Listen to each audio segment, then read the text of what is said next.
muscular para anular su comportamiento violento. Eran experimentos muy peligrosos, pero no se preocupaban por los sujetos sometidos a las pruebas. No son escenas inventadas por un escritor o un guionista.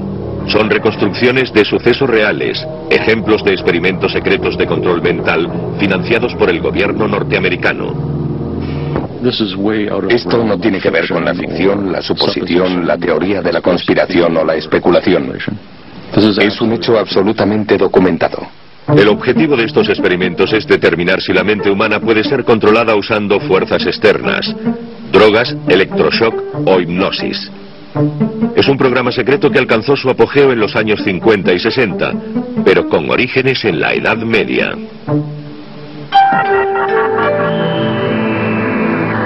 En 1484, Heinrich Kramer y James Sprenger publican un tratado llamado Malleus Maleficarum. Describe métodos para inducir la confesión. Era un manual de interrogatorios para obtener falsas confesiones de sujetos acusados de practicar brujería.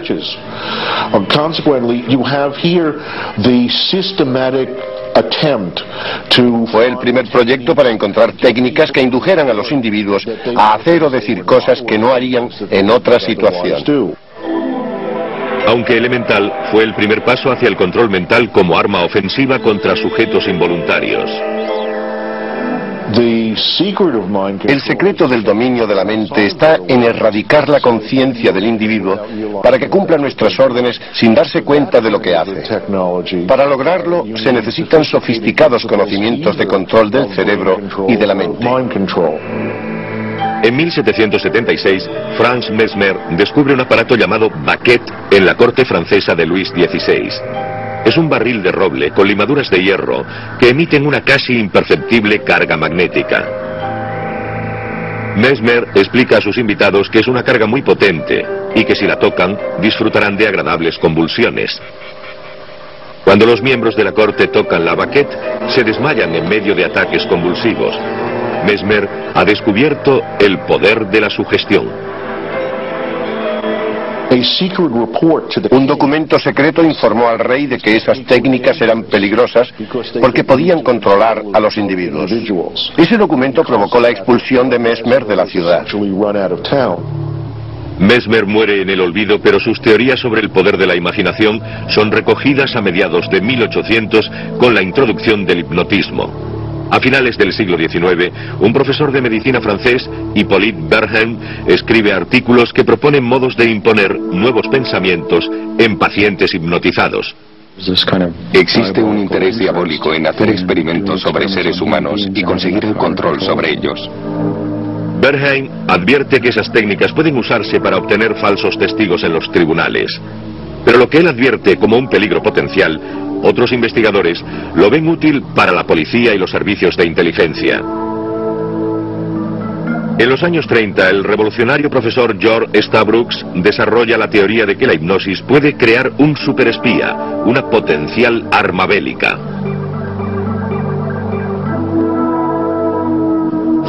A través de la hipnosis, el control mental y el lavado de cerebro, se crea una persona con una nueva identidad.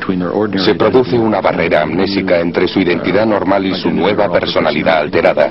Esta nueva identidad se puede usar para operaciones de infiltración o vigilancia.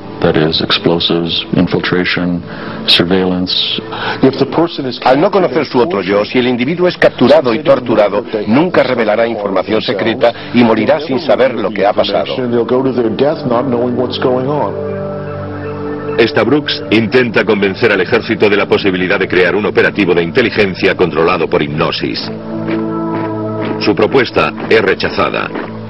Pero una extraña serie de acontecimientos en Moscú convencen al gobierno norteamericano de que las teorías de Stabrooks merecen ser estudiadas.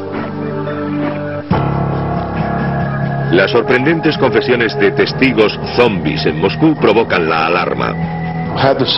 ¿Habían desarrollado los rusos una técnica para obtener las confesiones que quisieran?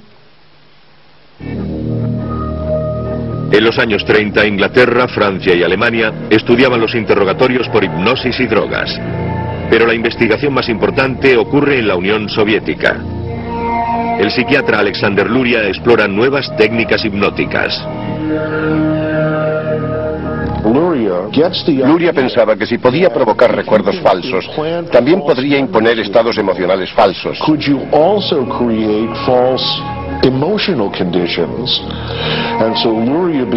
Empezó a experimentar con la idea de crear conflictos emocionales programados por hipnosis. En 1936, Stalin lleva a juicio a sus antiguos camaradas bolcheviques. Conocidos como los procesos de Moscú, estos juicios hicieron público el poder del dominio de la mente. Confesaron ser enemigos del Estado y pidieron su ejecución. Esto provocó la alarma en las agencias de inteligencia occidentales. Tenían miedo de que los rusos hubieran desarrollado técnicas que debilitaran nuestra voluntad, que pudieran introducirse en nuestras mentes, en nuestros cerebros. Pero la inquietud americana por las extrañas confesiones de los procesos de Moscú quedó eclipsada por una preocupación más inmediata: la Segunda Guerra Mundial.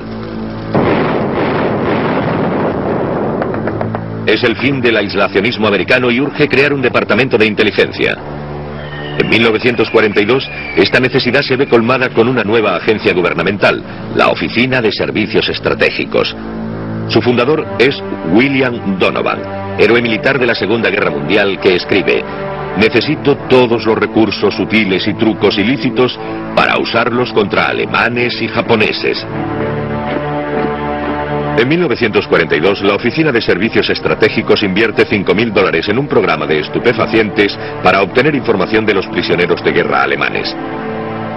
El 27 de mayo de 1943, la agencia del gobierno pone en marcha la primera prueba con un cigarrillo de marihuana ofrecido a un gángster de Nueva York. Los resultados son prometedores. Revela información confidencial sobre los pormenores del narcotráfico. En 1946 el mundo descubre que Estados Unidos y Rusia no son las únicas superpotencias que estudian técnicas de control mental. En el juicio de Nuremberg, Alemania, los médicos nazis confiesan que los campos de concentración eran caldo de cultivo de pruebas sobre sujetos involuntarios. Los nazis también buscaban armas mentales. Tenían una unidad en el campo de concentración de Dachau, en la que los prisioneros eran sometidos a pruebas. Había muchos individuos y no sentían ningún tipo de remordimiento por exponerles a pruebas tan peligrosas. Experimentaban con drogas, con mescalina. Uno de los experimentos consistía en hipnotizarlos y preguntarles si podrían matar a alguien, si podrían apretar el gatillo. Como resultado de las atrocidades de Dachau y otros campos, se adopta un código internacional de ética médica llamado Código de Nuremberg. Entre los varios criterios que se establecieron en el Código de Nuremberg había un principio primordial. Era esencial el consentimiento voluntario del sujeto. Entre 1947 y 1949, los experimentos de control mental acataron este código. Solo los voluntarios se someterían a combinaciones de hipnosis, mescalina y escopolamina. Pero en 1949, un sorprendente juicio lo cambia todo. En febrero de 1949, el cardenal Joseph Mizenti es llevado a juicio. Como en los procesos de Moscú, el cardenal presenta síntomas de alucinación. Era un cardenal, un príncipe de la Iglesia, y estaba confesando crímenes absurdos. Creemos que le hicieron algo para que actuara así. Las agencias de inteligencia tenían miedo de quedarse atrás con respecto a los soviéticos, que habían conseguido sofisticados avances en estas técnicas. La recién fundada CIA empieza a investigar métodos para controlar la mente. Los proyectos secretos reciben nombres en clave como Bluebird o Artichoke. En 1950 en Japón se produce la primera prueba en vivo. Agentes de la CIA administran a supuestos agentes dobles una combinación de anfetaminas y barbitúricos. El gobierno de Estados Unidos infringe el Código de Nuremberg al no informar a los sujetos de la prueba.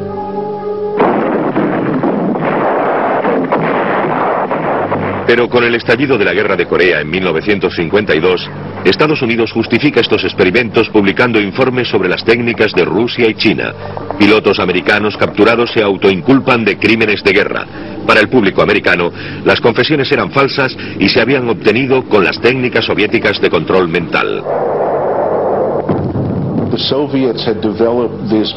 soviéticos habían desarrollado técnicas de lavado de cerebro que convertían a la gente en robots. Les decías lo que querías que hicieran y lo hacían. Sus mentes habían sido manipuladas. El término chino fue traducido por lavado de cerebro. Una investigación revela que las técnicas de manipulación a los prisioneros de guerra combinan la privación sensorial, el aislamiento y la regresión hipnótica. Pero hay sospechas, nunca probadas, de que pueden estar usando técnicas de control mental más sofisticadas, especialmente después de un suceso ocurrido en la provincia china de Manchuria. Cuando los prisioneros de guerra americanos atravesaban Manchuria, experimentaron lo que llamaron períodos en blanco. No se acordaban de lo que les había ocurrido allí. Aumenta el miedo de que los prisioneros de guerra hayan sido hipnotizados y programados para cometer actos contra Estados Unidos, incluso para convertirse en asesinos.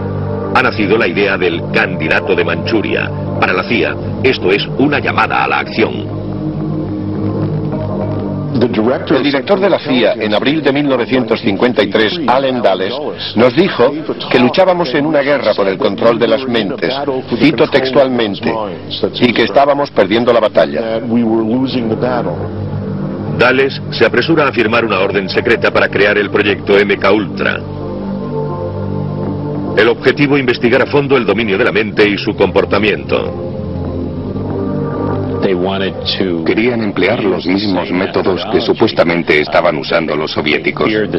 Querían ir por delante. No solo querían defenderse, querían ir a más.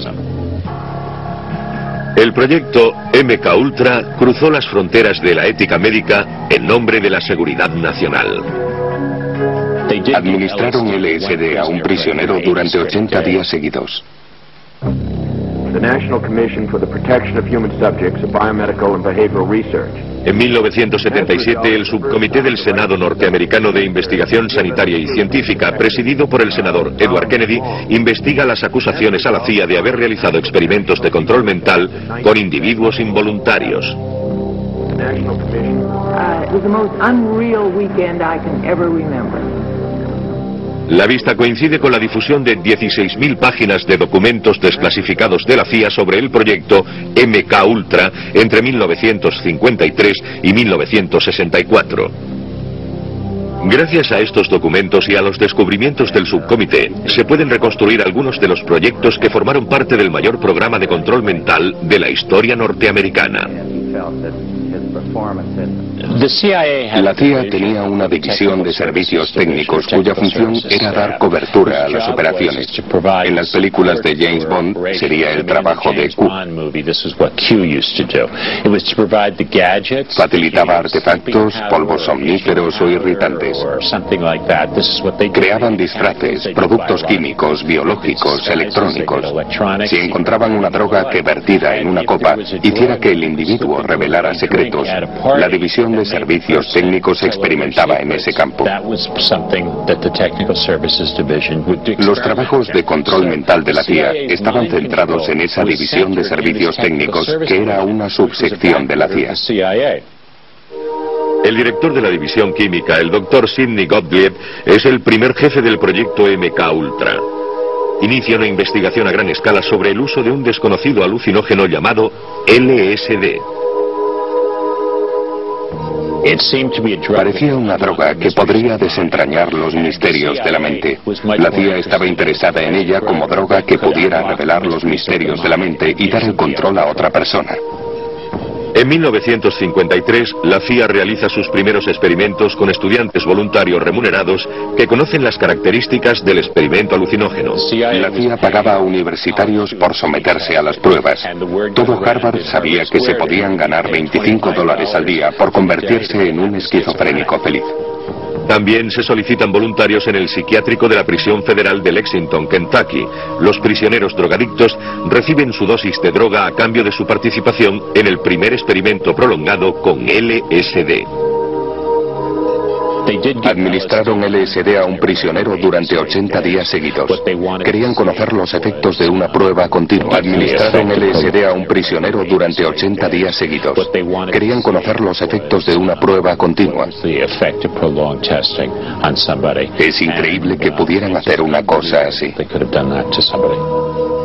Sin embargo, la CIA teme que los resultados no sean fiables porque experimentan con sujetos conscientes de estar recibiendo una sustancia alucinógena. Pensaban que si administraban esta droga a un prisionero ruso funcionaría mejor si no sabía que estaba bajo los efectos de la droga. Para hacer operaciones involuntarias se necesitaban pruebas involuntarias. Y la CIA buscó a sus víctimas. La primera solución de la CIA fue administrar LSD a sus agentes. El personal de la División de Servicios Técnicos acordó que se lo administrarían unos a otros en cualquier momento. La gente no sabía si el café del desayuno llevaba algo de LSD. Después de 7 meses probando la droga, el director del MK Ultra, Sidney Gottlieb, y su segundo, Robert Lashbrook, llevan LSD a un refugio de operaciones especiales del ejército y la CIA en Fort Detrick, Maryland. No informan a nadie de sus planes. Los agentes de la CIA pusieron LSD en el Cointreau, un licor de sobremesa que se ofreció a los presentes. Uno de los participantes, el doctor Frank Olson, tuvo lo que llamamos ahora un mal viaje.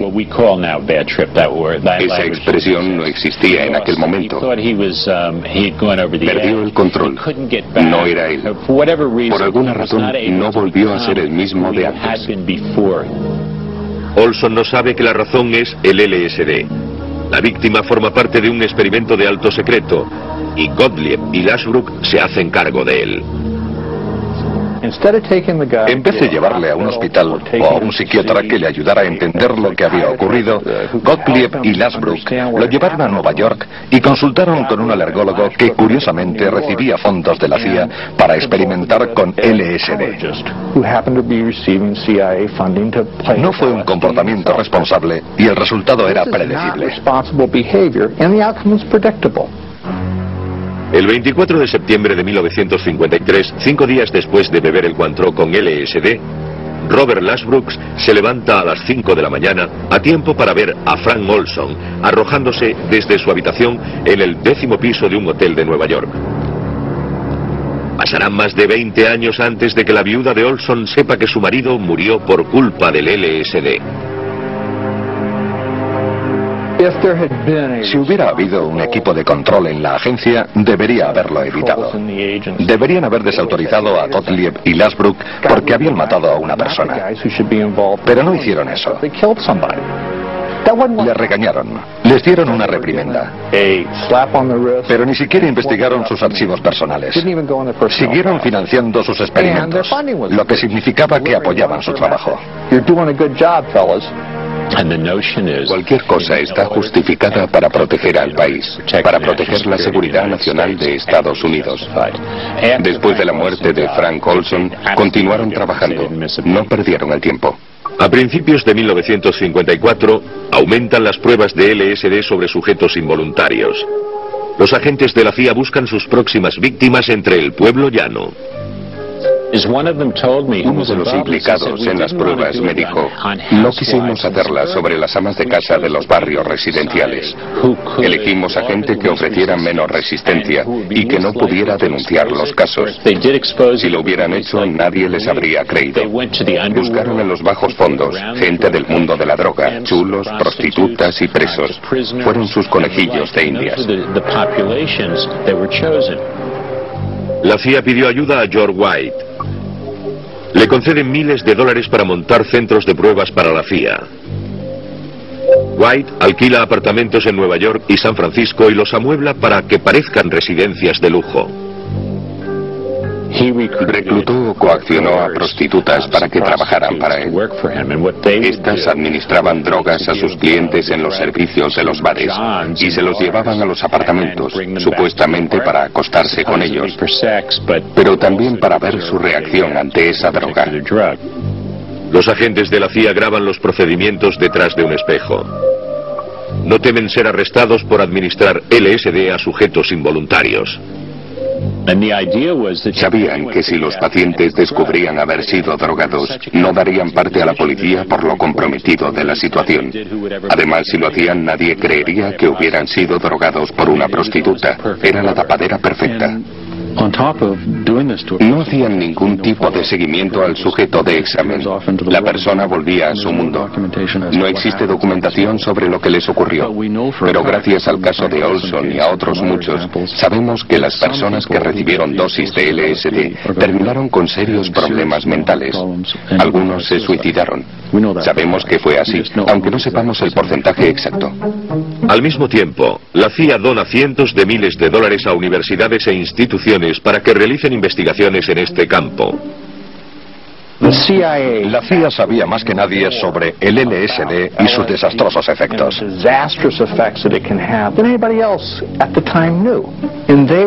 Pero seguía malgastando dinero público y privado en promocionar la investigación.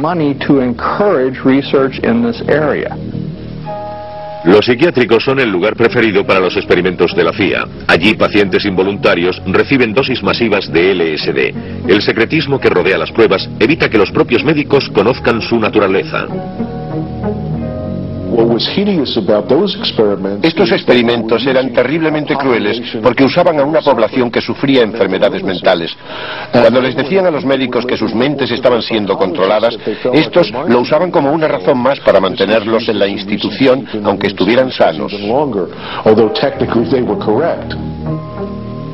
El LSD es solo una parte de la historia del proyecto. Entre 1953 y 1964, documentos desclasificados de la CIA revelan financiaciones para 149 subproyectos diferentes, muchos de los cuales combinan drogas con otras formas de control mental. La idea es anular la mente de la persona y usar la hipnosis, el dolor, el shock eléctrico, la privación sensorial y la soledad, lavados de cerebro y amenazas para controlarles y manipularles. Las drogas eran solo parte de la mezcla. A mediados de los años 50, la CIA descubre que estos experimentos se están realizando ya en el Instituto Allen Memorial de la Universidad McGill de Montreal, Canadá. El psiquiatra Ewen Cameron pretende curar las enfermedades mentales usando un proceso llamado despersonalización. Pensaba que si podía despersonalizar la mente humana, si podía liberarla de todo pensamiento, podría introducir nuevos comportamientos. La CIA piensa que este proceso puede resultarle clave en labores de inteligencia. En 1957 empieza a financiar el trabajo del Dr. Cameron. A sugerencia de la CIA, Cameron hizo un lavado de cerebro en 3 fases sobre sujetos involuntarios. Violó todos los patrones éticos que la profesión médica había formulado en los últimos 50 años.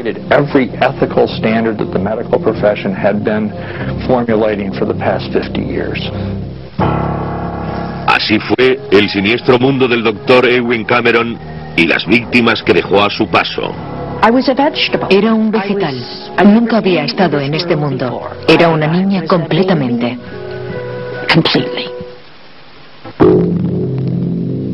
En 1957 la CIA empieza a financiar el trabajo del psiquiatra canadiense Ewen Cameron después de leer su nueva y radical técnica de psicoterapia. Mantenía a la gente dormida con drogas durante días. Les administraba dosis masivas de electroshock, cientos de veces por encima de la dosis normal. Prácticamente reducía al individuo a un estado vegetal. Clínicamente la idea era despojarle de su tristeza, de sus depresiones o síntomas psiquiátricos, para que cuando volviera a su ser después de muchos meses, los síntomas hubieran desaparecido. La CIA se interesa en este tipo de amnesia inducida clínicamente. El Dr. Cameron quiere dar un paso adelante en su tratamiento. Además de despersonalizar a su paciente, intenta crear en él nuevos pensamientos y comportamientos. La CIA financió este experimento porque si podían hacer desaparecer la personalidad de un agente enemigo y darle una nueva, lo convertirían en uno de los suyos. A sugerencia de la CIA, Cameron desarrolló un experimento de lavado de cerebro en 3 etapas. El lavado de cerebro constaba de 3 partes. Primero, la despersonalización, con el uso de LSD y fuertes cargas eléctricas para despojarle de todo control. Luego intentaba programar patrones de comportamiento emitiendo repetidamente mensajes grabados. La fase final era un periodo de 2 o 3 semanas en el que Cameron dormía a sus pacientes con barbitúricos para suprimir cualquier recuerdo de la prueba. Parece una locura. No suena a la historia de Frankenstein, pero era el presidente de la Asociación de Psiquiatría Americana y nadie se atrevió a criticar sus métodos. Hizo cosas realmente increíbles. Cobraba el tratamiento a todos sus pacientes. Se oían gritos procedentes de una de las salas del hospital. Entrevisté a médicos y enfermeras. Sospechaban que ocurría algo raro, pero nadie se atrevió a cuestionar al Dr. Cameron. Entre 1957 y 1964, el Dr. Cameron hizo estos experimentos mentales con cientos de miles de víctimas involuntarias, como Linda McDonald. Me lo han contado mis amigos, porque yo no recuerdo nada de aquella vida.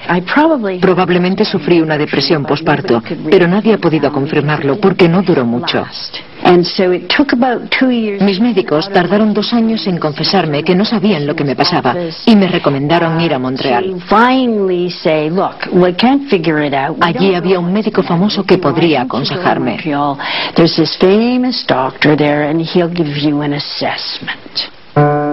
En 1963, con 25 años, Linda McDonald tiene claros síntomas de lo que hoy llamamos depresión posparto. Acude al Dr. Cameron para un reconocimiento de 3 semanas.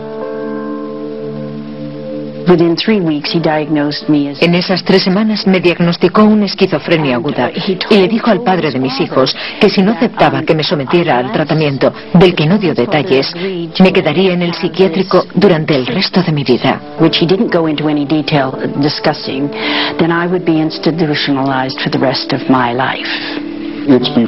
Antes de hablar del posible consentimiento a la prueba, si el médico te dice que hagas algo, lo haces.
30, el revolucionario profesor George Stabrooks desarrolla la teoría de que la hipnosis puede crear un superespía, una potencial arma bélica.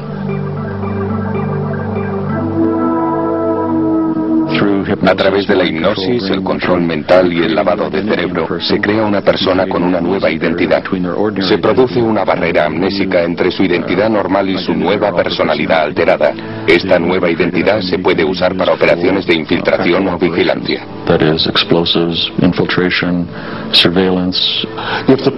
Al no conocer su otro yo, si el individuo es capturado y torturado, nunca revelará información secreta y morirá sin saber lo que ha pasado. Stabrooks intenta convencer al ejército de la posibilidad de crear un operativo de inteligencia controlado por hipnosis. Su propuesta es rechazada, pero una extraña serie de acontecimientos en Moscú convencen al gobierno norteamericano de que las teorías de Stabrooks merecen ser estudiadas. Las sorprendentes confesiones de testigos zombies en Moscú provocan la alarma. Muy potente, y que si la tocan, disfrutarán de agradables convulsiones. Cuando los miembros de la corte tocan la baquette, se desmayan en medio de ataques convulsivos. Mesmer ha descubierto el poder de la sugestión. Un documento secreto informó al rey de que esas técnicas eran peligrosas porque podían controlar a los individuos. Ese documento provocó la expulsión de Mesmer de la ciudad. Mesmer muere en el olvido, pero sus teorías sobre el poder de la imaginación son recogidas a mediados de 1800 con la introducción del hipnotismo. A finales del siglo XIX, un profesor de medicina francés, Hippolyte Bernheim, escribe artículos que proponen modos de imponer nuevos pensamientos en pacientes hipnotizados. Existe un interés diabólico en hacer experimentos sobre seres humanos y conseguir el control sobre ellos. Bernheim advierte que esas técnicas pueden usarse para obtener falsos testigos en los tribunales. Pero lo que él advierte como un peligro potencial, otros investigadores lo ven útil para la policía y los servicios de inteligencia. En los años publican un tratado llamado Maleus Maleficarum. Describe métodos para inducir la confesión. Era un manual de interrogatorios para obtener falsas confesiones de sujetos acusados de practicar brujería.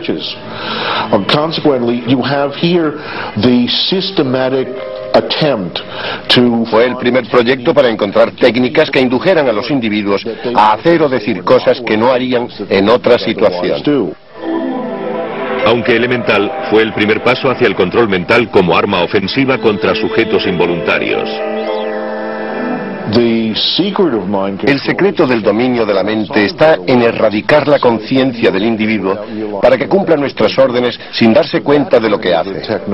Para lograrlo se necesitan sofisticados conocimientos de control del cerebro y de la mente. En 1776, Franz Mesmer descubre un aparato llamado baquette en la corte francesa de Luis XVI. Es un barril de roble con limaduras de hierro que emiten una casi imperceptible carga magnética. Mesmer explica a sus invitados que es una carga... ¿Habían desarrollado los rusos una técnica para obtener las confesiones que quisieran? En los años 30, Inglaterra, Francia y Alemania estudiaban los interrogatorios por hipnosis y drogas. Pero la investigación más importante ocurre en la Unión Soviética. El psiquiatra Alexander Luria explora nuevas técnicas hipnóticas. Luria pensaba que si podía provocar recuerdos falsos, también podría imponer estados emocionales falsos.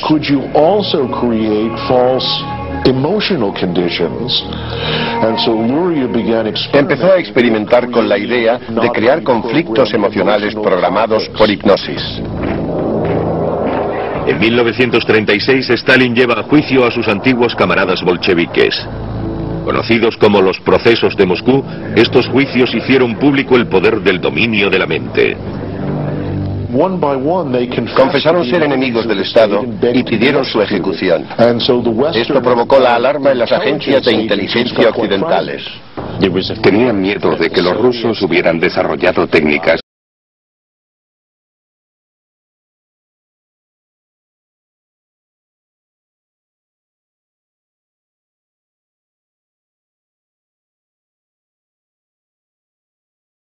muscular para anular su comportamiento violento.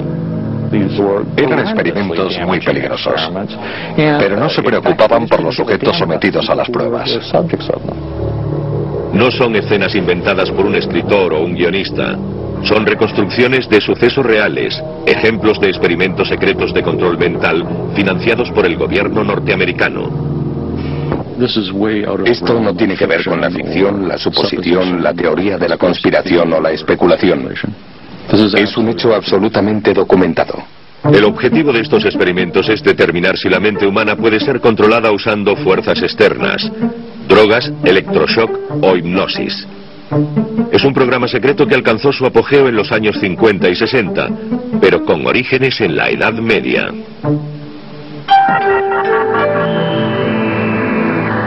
En 1484, Heinrich Kramer y James Sprenger